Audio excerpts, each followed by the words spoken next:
Assalamualaikum warahmatullahi wabarakatuh. Bertemu dengan saya. Salam kenal, nama saya Indah Purwandani atau biasa disebut dengan Umu Gasa. Hari ini kita akan membahas mengenai pengenalan dunia website. Yang pertama, dari segi pengertian, website disebut sebagai kumpulan halaman-halaman web beserta file-file pendukungnya, yaitu bisa berupa gambar, video, dan file digital lainnya yang diletakkan di dalam sebuah server yang pada umumnya bisa diakses melalui internet. Website adalah kumpulan dari halaman web yang terdapat pada satu domain yang terdiri dari 2 atau lebih halaman web. Jadi secara pengertian di atas, website bisa disimpulkan sebagai kumpulan halaman yang menghubungkan antara satu halaman ke halaman yang lainnya. Nah, kita bisa lihat contohnya website ini ada terdiri dari banyak link. Nah, link-link ini adalah halaman-halaman yang ada di dalam website. Website sendiri disebut sebagai kumpulan dari halaman-halaman. Kemudian yang berikutnya adalah istilah-istilah yang harus kita kenal dalam membuat web. Yang pertama, hyperlink. Hyperlink adalah yang tadi saya sebutkan, merupakan penghubung ya, atau disebut juga dengan pranala. Website biasanya hanya bisa dibuka melalui browser, dan browser bisa menampilkan halaman atau file yang berisikan HTML. Apa itu HTML? HTML adalah sebuah bahasa markup yang digunakan untuk membuat sebuah halaman web dan juga menampilkan berbagai informasi di dalam sebuah browser internet. Jadi untuk membuat website, bahasa yang pertama kita gunakan adalah HTML. Seperti apa contohnya? Nah, untuk membuat sebuah tulisan di dalam halaman web, programmer membutuhkan bahasa pemrograman HTML. Misalkan, kita ingin membuat tampilan seperti ini. Selamat datang dengan huruf tebal, kemudian ayo membaca dengan huruf italik atau miring. Maka kode HTML yang harus dituliskan adalah seperti ini. HTML atau tag HTML yang pertama, kemudian kita tuliskan body atau isi halaman. Tag B ini untuk membuat huruf besar ya, atau bold. P ini untuk membuat halaman atau pindah baris baru, paragraf. Kemudian I ini untuk membuat italik. Kemudian setelah kita membuat body, kita tutup lagi bodinya, lalu kita tutup lagi HTML-nya. Nah, kurang lebih untuk membuat tampilan sederhana seperti ini, kita harus membuat kode HTML yang seperti ini. Nah, bayangkan bila kita harus membuat tampilan yang begitu kompleks, maka kode HTML-nya otomatis akan lebih banyak. Nah, pertanyaannya, mungkin ada yang bertanya, apakah programmer hafal semua kode HTML? Ya, kebanyakan programmer tingkat advance hampir hafal semua kode bahasa pemrograman, karena setiap hari dia pakai. Namun untuk programmer pemula, banyak aplikasi yang membantu dalam membuat web.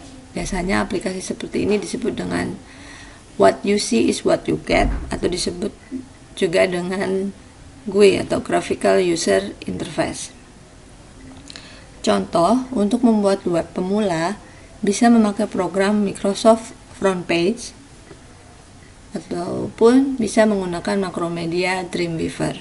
Nah, ini adalah bisa dibilang GUI atau what you see is what you get. Ini adalah program bantu untuk memudahkan seseorang membuat web. Contoh tampilannya seperti ini. Nah, di dalam Macromedia Dreamweaver kita bisa memilih tampilannya dalam bentuk code. Berarti kita akan membuat website full coding atau split terbagi menjadi 2 seperti tampilan yang seperti ini. Di atas codingnya dan di bawah adalah tampilan akhirnya. Atau kita tidak mau, misalkan kita tidak mau tahu tentang coding dari web tersebut, kita bisa langsung saja menggunakan tampilan desain. Nah, bagaimana caranya menggunakan GUI ini? Macromedia Dreamweaver ini hampir sama seperti Word. Jadi ketika kita ingin membuat tulisan yang bercetak tebal, cetak miring, dan sebagainya, kita tinggal mendesain di bagian sini. Kemudian di atas ini sudah ada berbanyak menu untuk membantu desain web kita. Nah, ini biasanya digunakan oleh pemula ataupun tingkat mahir juga biasanya memakai untuk bantuan saja.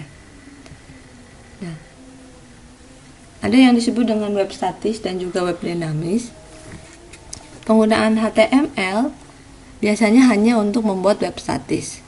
Sedangkan untuk membuat web dinamis dibutuhkan penguasaan bahasa pemrograman lain seperti PHP, JavaScript, dan juga MySQL.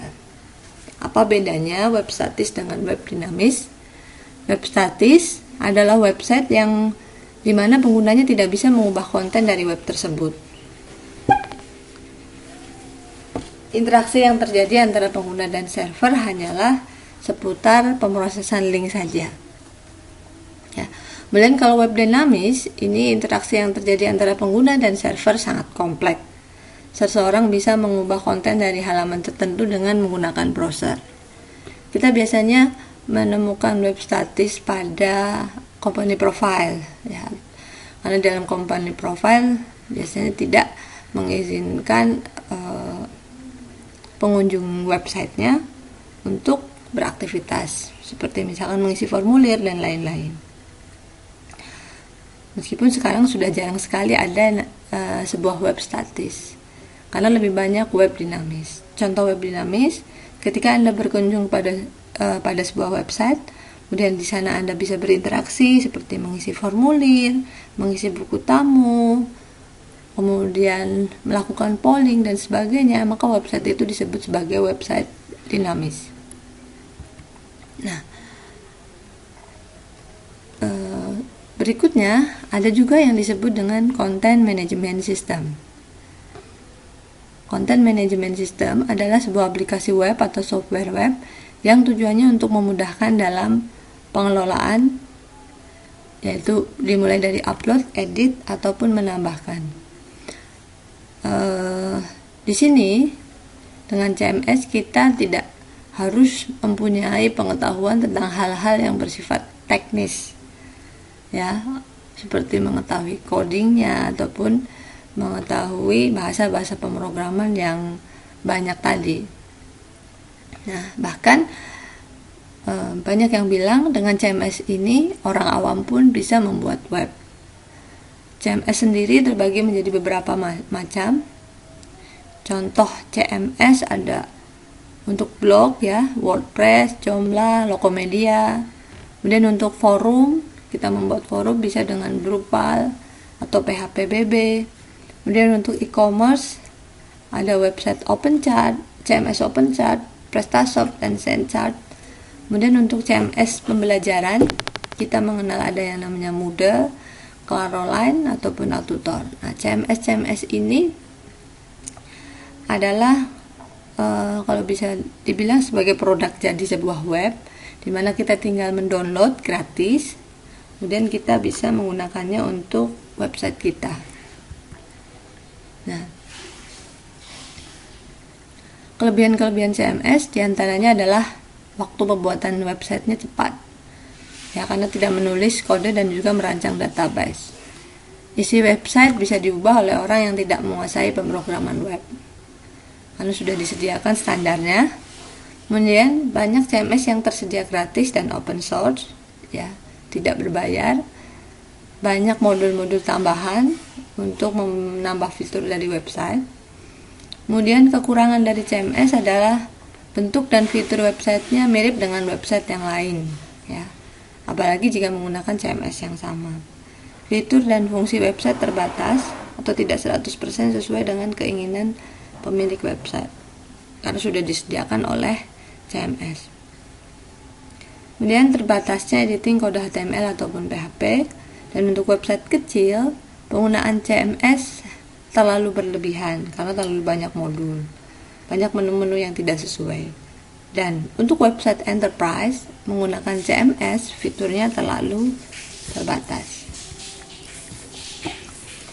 Dan ada yang disebut kita sering mengenal weblog, itu membuat website gratis dengan menggunakan weblog. Secara garis besar, weblog dapat dirangkum sebagai kumpulan website pribadi yang memungkinkan para pembuatnya menampilkan berbagai jenis dari web. Ya, para pembuat blog ini disebutnya dengan blogger. Nah, contoh-contoh dari weblog mungkin ada yang sudah mempunyai, yaitu Multiply, Blogspot, WordPress, Blogsum, Weebly, Webnote. Ya, itu adalah contoh-contoh dari weblog. Weblog ini menyediakan fasilitas di mana blogger bisa membuat blog sendiri ya, untuk kepentingannya sendiri. Kita bisa mengetahui bahwa web itu adalah sebuah weblog jika domain dari web tersebut adalah menginduk pada weblog yang asli atau yang awal. Seperti contohnya simplindah.wordpress.com, maka ini adalah website yang menginduk pada WordPress. simplindah.webnote.com, maka website ini adalah blog yang menginduk pada Webnote. Nah, penggunaan weblog ini gratis ya, seperti yang biasa kita gunakan. Ini adalah gratis, bisa membuat web tanpa berbayar. Kemudian adapun kelebihan dan juga kekurangan weblog adalah yang pertama gratis, tidak perlu menyewa hosting, security-nya sudah dijamin, fitur dan fungsi weblognya terbatas. Sedangkan kekurangannya dianggap kurang profesional jika untuk kepentingan bisnis ataupun profesionalitas. Sewaktu-waktu bisa di-delete oleh perusahaan pemilik blog. Contohnya Multiply yang sekarang sudah hilang ya, dan webnya sudah tidak beroperasi lagi. Nah, untuk kepentingan bisnis sebaiknya tidak menggunakan weblog, karena misalkan jika Anda ingin membuat sebuah perusahaan, kemudian membuat website untuk sebuah perusahaan, akan dianggap tidak profesional jika domain perusahaan Anda menginduk pada sebuah weblog. Kemudian yang diperlukan untuk membuat web, pada intinya ada 3. Yang pertama adalah konten dari web itu sendiri, isi dari web kita. Ini bisa tadi ya, bisa menggunakan coding profesional untuk web dinamis ya terutama. Kemudian atau menggunakan CMS. Yang kedua, yang kita perlukan adalah hosting. Apa itu hosting? Hosting adalah sebuah space atau tempat di internet yang kita gunakan untuk menyimpan data-data situs kita atau web kita. Space ini berada pada komputer server. Server harus menyala 24 jam agar tiap saat klien dapat mengakses web kita. Server biasanya tidak disediakan sendiri, kecuali untuk perusahaan besar, karena biayanya akan sangat mahal jika kita harus menyediakan server yang menyala 24 jam. Nah, bagaimana solusinya jika kita tidak memiliki server? Maka kita bisa menyewa server tersebut. Kemudian yang ketiga yang diperlukan untuk membuat web adalah domain. Domain adalah nama situs yang unik di dunia internet. Unik maksudnya nama situs Anda hanya Anda lah pemiliknya di internet. Tidak ada nama domain yang sama di dalam internet. Contoh domain adalah www.lakulaku.com. Kita kembali di sini contoh ilustrasi konten, hosting dan domain. Jika konten adalah isi rumah kita, maka hosting adalah rumah itu sendiri. Kemudian domain adalah alamat rumah. Nah, ini adalah isi web, kemudian tempat penyimpanan web, dan ini adalah domain web. Nah, yang berikutnya adalah menyewa domain dan hosting. Sebelum menyewa domain, yang perlu Anda persiapkan adalah nama dari website Anda. Dalam domain ada yang disebut dengan GTLD atau Generic Top Level Domain. Ini adalah standar penamaan domain dari Amerika yang biasa digunakan. Yang pertama ada .com, ini biasanya untuk kepentingan komersial. .net, ini untuk network atau infrastruktur. .org, ini digunakan untuk organisasi. .info, ini biasanya informasional. .name, ini biasanya untuk keluarga. .edu, .ac, ini biasanya untuk kepentingan pendidikan. .biz, ini biasanya untuk bisnis. .tv, .travel, ini biasanya untuk kepentingan TV dan juga pariwisata. Yang kedua ada juga yang disebut country code top level domain, yaitu contohnya adalah di Indonesia biasanya diakhiri dengan domain ID, yaitu .co.id, .org.id, ini berarti untuk organisasi di Indonesia. .co.id berarti ini untuk komersial Indonesia. .go.id ini untuk pemerintah. Ada .sch, ini untuk school. .net.id internet provider. .web.id digunakan untuk umum. Nah, penggunaan country code level ini sedikit berbeda dengan generic top level, karena untuk menyewa domain country code top level seperti yang berakhiran ID ini biasanya mempunyai syarat-syarat khusus ya. Contohnya saja di sini untuk membuat domain .co.id, syarat yang harus ada adalah kita harus punya akta notaris untuk perusahaan kita, untuk usaha kita, kemudian ada SIUP, ada surat bukti kepemilikan merek atau hak paten, dan juga ada kartu identitas dari penerima kuasa. Nah, ini untuk menyewa domain dengan country code top level domain tertentu. Dengan untuk generic top level domain, kita tidak diharuskan mempunyai syarat-syarat apapun untuk menyewanya. Jadi hanya cukup mendaftar saja, kita sudah bisa memiliki domain-domain generik ini. Nah, setelah menemukan domain yang akan kita pakai, berikutnya kita harus mengecek apakah domain yang akan kita gunakan sudah dipakai oleh orang lain. Untuk mengecek status domain bisa melalui situs whois.com. Nah, kita kunjungi whois.com, kemudian search nama domain yang akan kita pakai. Nah, jika sudah atau belum digunakan akan muncul notifikasi. Nah, contohnya seperti ini. Kalau saya tulis laku.com, maka jawabannya adalah taken atau sudah diambil. Kemudian di bawahnya dia biasanya akan menyertakan keterangan atau alternatif lain yang bisa kita ambil untuk menggantikan domain yang kita pilih. Nah, kalau yang sebelah sini adalah contoh domain yang belum terdaftar. Jika belum terdaftar atau belum ada, maka akan ada tulisan available. Berarti ini bisa Anda gunakan untuk membuat website Anda. Nah, di sini juga ada sekaligus biaya sewanya, tapi kita abaikan saja. Kita tidak akan menyewa di dalam whois.com.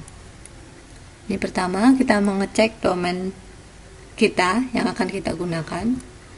Setelah memilih domain, berikutnya bisa dilanjutkan dengan mencari tempat penyewaan hosting atau web hosting. Ada berbagai macam paket web hosting yang ditawarkan, tapi secara umum, server hosting biasanya dibedakan menjadi server IX Indonesia dan juga server USA. Hosting server USA cocok untuk target website dari luar negeri. Kenapa? Karena cepat diakses dari mana saja. Kemudian karena USA adalah simbol dari internet dunia. Kemudian pengiriman maupun penerimaan email sangat lancar, mudah diakses oleh website crawler atau search engine seperti Google, Yahoo. Kemudian koneksi internet uplink dan downlink data center USA biasanya lebih stabil ya, jarang down dan bandwidthnya murah.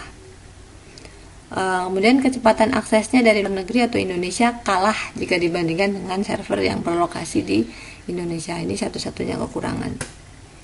Sedangkan untuk menyewa hosting server Indonesia atau IX ini lebih cepat jika diakses dari dalam negeri, tidak terpengaruh oleh kondisi konektivitas internasional.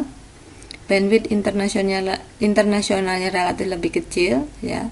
Kemudian website yang menggunakan hosting Indonesia lambat jika di-crawler oleh beberapa search engine, dan juga relatif lebih lambat jika diakses dari luar negeri karena bandwidth uplink di Indonesia mahal dan kecil.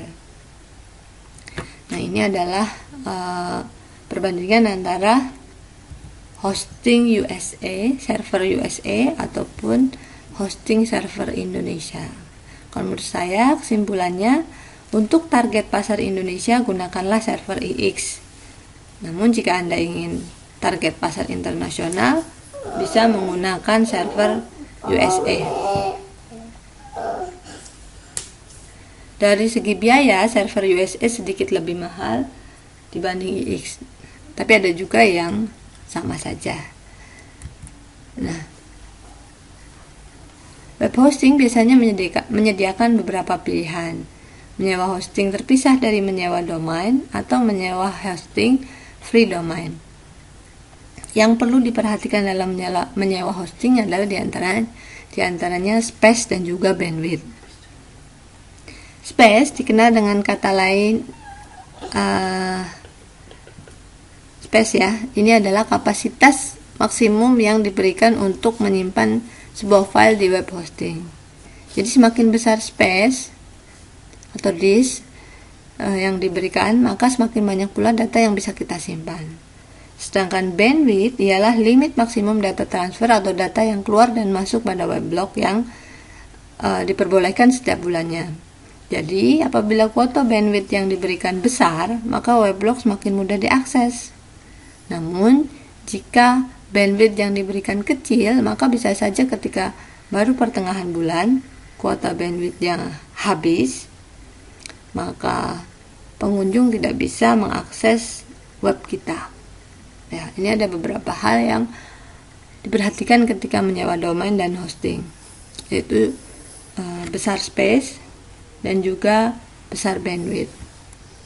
Untuk fasilitas penunjang lainnya seperti pembuatan email, webmail dan sebagainya itu biasanya standar, ada di berbagai level penyewaan domain dan hosting. Nah, ini adalah kurang lebih kisaran biaya sewa web hosting, ya. Ini ada beberapa macam. Yang di atas ini adalah biaya sewa hosting saja.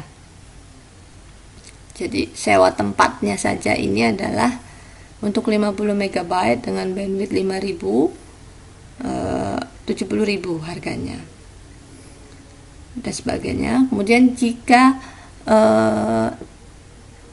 menyewa domain saja, ini adalah kurang lebih harganya. Kemudian ada juga paket yang misalkan menyewa hosting free domain, jadi sudah menyewa hosting saja tapi domainnya sudah include di dalamnya, kurang lebih harganya adalah sekian.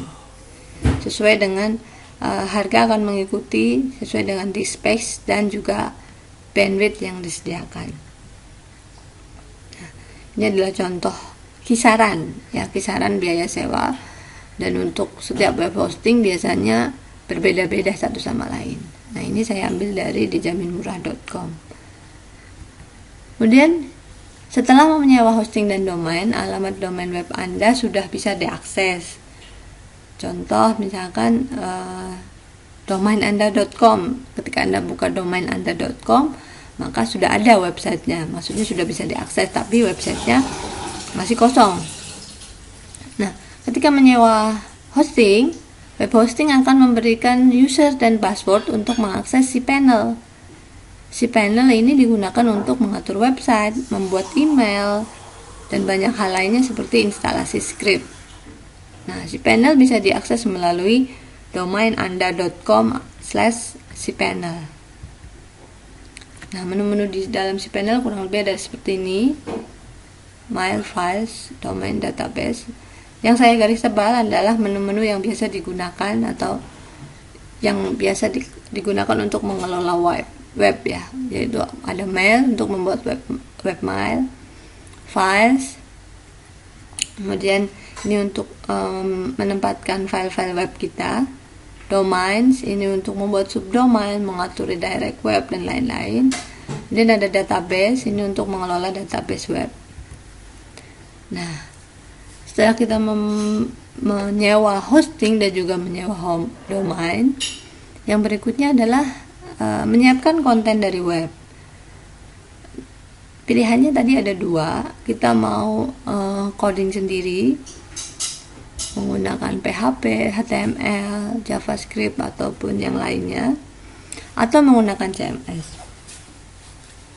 Jika ingin menggunakan CMS, pilihlah CMS yang sesuai dengan kebutuhan website Anda. Jika ingin membuat website toko online dengan keranjang belanja di dalamnya, kita bisa memilih CMS e-commerce. Ya, ini bisa di-download dengan free. Ada PrestaShop, OpenChart, Lokomedia, Joomla, Virtumart, WordPress. Nah, jika website kita ingin berbentuk blog, bisa menggunakan CMS, WordPress ataupun Joomla. Nah, saya berikan contoh, misalkan kita ingin membuat web dengan CMS WordPress. Yang pertama Anda lakukan adalah mendownload file WordPress-nya ya. Ini berbeda dengan WordPress weblog ya. Anda bisa mengunjungi situs ini wordpress.org, kemudian /download, kemudian download website CMS WordPress-nya. Lalu kita install WordPress tersebut ke dalam web. Caranya adalah kita akses si panel. Lalu pada bagian files, di sini ada file manager. Masuk ke dalam file manager. Kemudian pada saat membuka file manager akan ada pilihan seperti ini. Kita pilih saja yang web root atau public HTML, lalu pilih go. Nah, setelah masuk akan tampilannya seperti ini. Di sini ada tulisan upload. Lalu uploadlah file WordPress yang tadi kita download ya, dalam bentuk WinRAR biasanya. Kita upload, lalu kita ekstrak setelah ada di dalam file manager ini.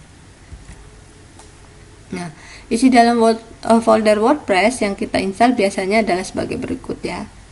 Ini adalah isi dari folder ini. Nah, isi inilah yang kita letakkan pada folder public HTML ya. Ini berada persis di dalam di dalam folder public HTML, yaitu yang di sini. Letakkan di sini, jadi bukan di dalam folder WordPress.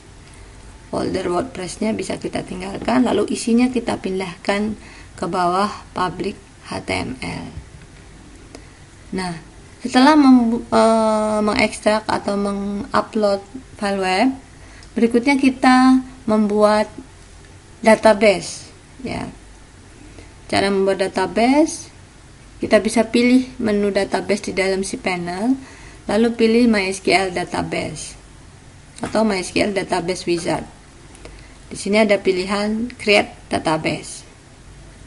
Yang perlu diingat, database di dalam sebuah website selalu mempunyai prefix di depannya. Jadi misalkan kita membuat database dengan nama dataku, nama database yang tercipta adalah bernama domain Anda _dataku. Setelah meletakkan file web CMS ke dalam public HTML dan setelah membuat database, langkah berikutnya adalah menginstal CMS ke dalam website kita. Sekarang Anda bisa mengakses web Anda melalui browser, kemudian mulailah proses instalasi. Ketik misalkan domainanda.com, nanti akan muncul kurang lebih seperti ini jika menggunakan WordPress. Pilihlah create configuration file. Yang kedua, kita akan mulai menentukan database web, lalu pilih let's go. Database-nya ketik seperti database yang tadi sudah Anda create, misalkan nama domain _dataku, username dan password MySQL database Jika tadi tidak men-setting, maka cukup isi root pada username dan kosongkan passwordnya. Untuk database host dan tabel prefix ini tidak usah diganti. Setelah itu submit.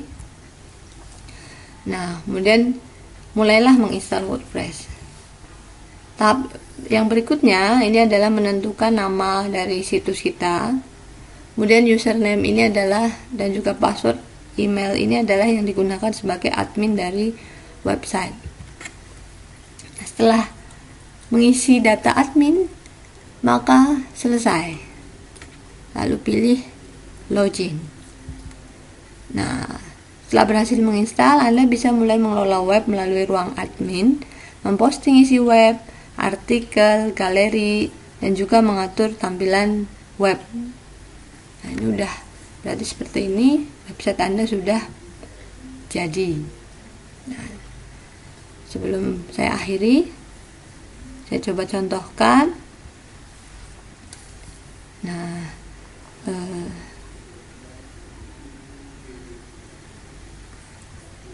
oke.